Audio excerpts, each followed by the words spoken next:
Welcome to DML Discovery Metal Legion. Today we're reviewing Lord of the Lost's brand new album Blood and Glitter, which was released on New Year's Eve, December 31st, 2022. And overall, this album is a pretty good album, quite divisive album that some would say in the community.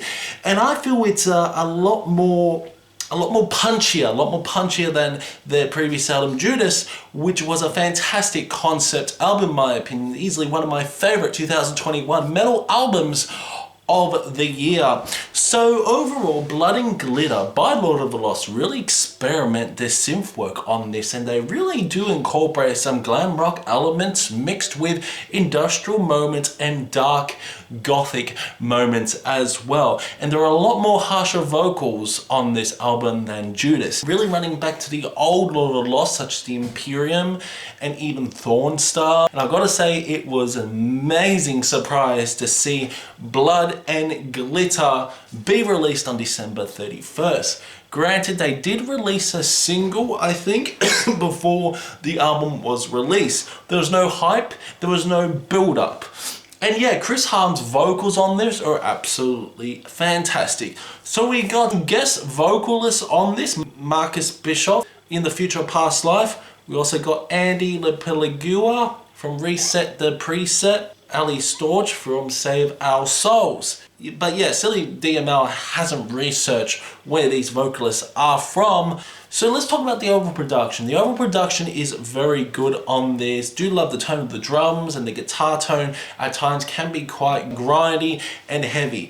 It can be blissful at times mixed with the heaviness. I do really enjoy how heavy this album can be. Chris Harm's vocals was again sound at times like Till Lindemann from Rammstein. There's a lot of Rammstein influences, like throughout their discography. Lord of the Lost, you can tell that Lord of the Lost were inspired by Rammstein, that's for sure. Now they do play around with alternative metal, at times glam rock, at times 70s rock, at times metalcore. It's really nice keyboards throughout some of these songs, and I gotta say, this is a pretty good album for 2022. So, let's kick off with Blood and Glitter.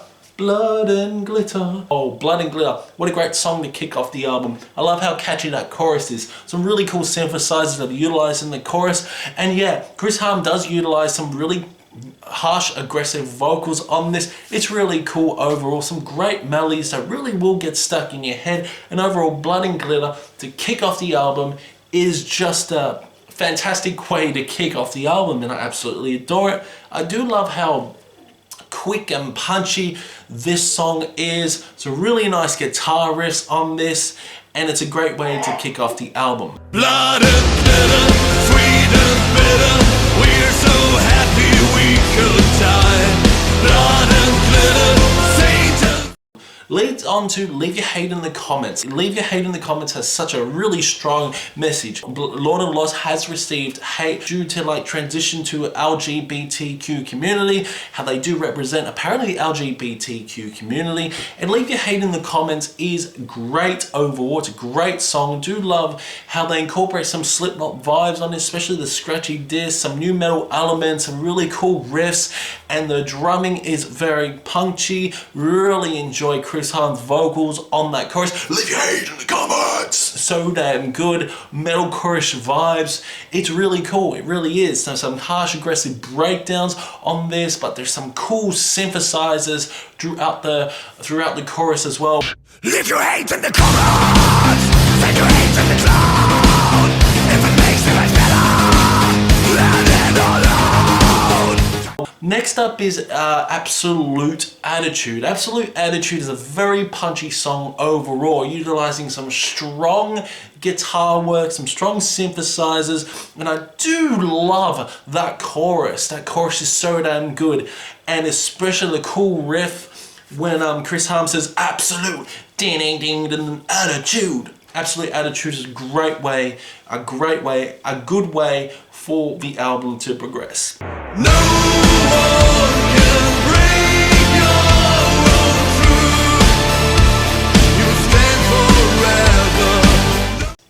Leads on the Future of a Past Life. Marcus Bischoff is featured on this, and it's really good. Very sing-alongable song, quite aggressive and harsh as well, quite heavy. It is easily one of Laura Loss's heaviest songs for years, in my opinion. The Future of a Past Life is fantastic. I do love how there are some cool orchestral elements that build throughout the hook of the song, and the chorus is absolutely fantastic. The Future of a Past Life. Yeah, great song. No one can save us now.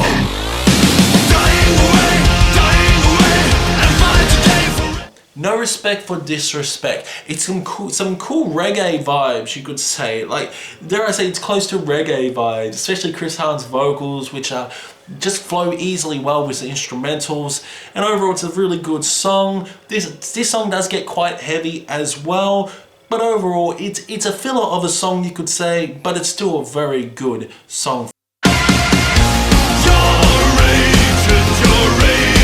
reflection of your ever-loveless self. Reset the Preset featuring Andy LaPlagua is a great song overall. I do enjoy the really cool synth work on this. The synths are excellent. Reminds me a bit of Rammstein feeling. Also has a dark and gothic atmosphere as well. The child chants, reset, reset, you know, especially the introduction. Chris Hahn's vocals are fantastic on this. Andy really influences the pizzazz on this. This song can get quite heavy, it really can, with some even thrashy elements on this.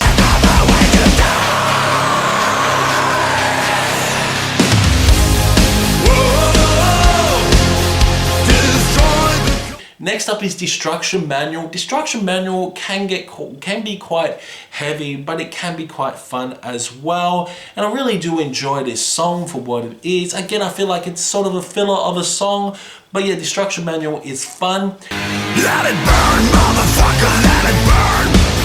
Let it hurt, let it rock, and let it turn. Let it burn, motherfucker. Dead End is pretty good as well. Now, what is the main focus on Dead End is that cool synthesizer. I love the synthesizers on this. It's very cool. Chris Hahn's vocals utilize some high auto-tune on this song, but it works overall, and it is fantastic for what it is. Waterfall is full already, and talent doesn't want me.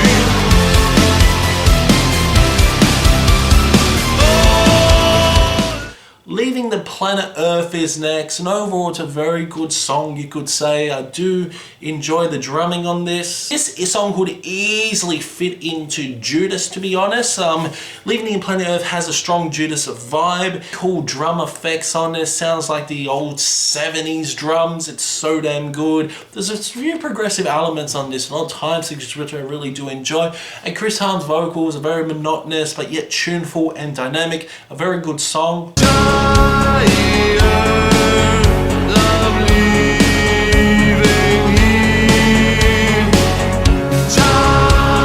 Forever Lost is next. Some really cool riffs on this. Do enjoy the songwriting as well, and it's got a really catchy chorus, a very hooky chorus. There's an awesome scream at the end, and I feel like this is easily one of the best songs off the album. When the skyline's broken, you and me. Next up is Save Our Souls. Very awesome melancholic song. It's slow, it's doomy, and it's also very gothic. It's got a strong gothic atmosphere. Got a really cool synthesizer lead. Got some nice keyboards as well, and I love the chorus. Save our souls in darkness. Ding, ding, ding, ding. Really cool synthesizers on this, and it's great. This features Ali Storch as well. Her vocals are very good, very good. Save our souls from darkness. Save our souls. One last song is next. One last song to end off the album, and yeah, this is a great song. It's a nice ballad to end off the album, and it's fantastic. I love the message on this song as well. Chris Hahn's vocals are fantastic. It's got a very hooky chorus. A song about love, a song about death, with desperation in my breath. I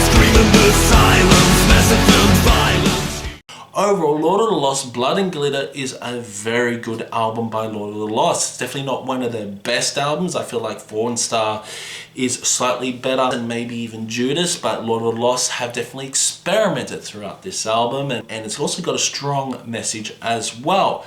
Definitely talking about the hate they've received over the past years or two, and I do love how leave your hate in the comments. It's like a fuck you to all the haters out there. So for Lord of the Lost, I'm gonna give this an 85%.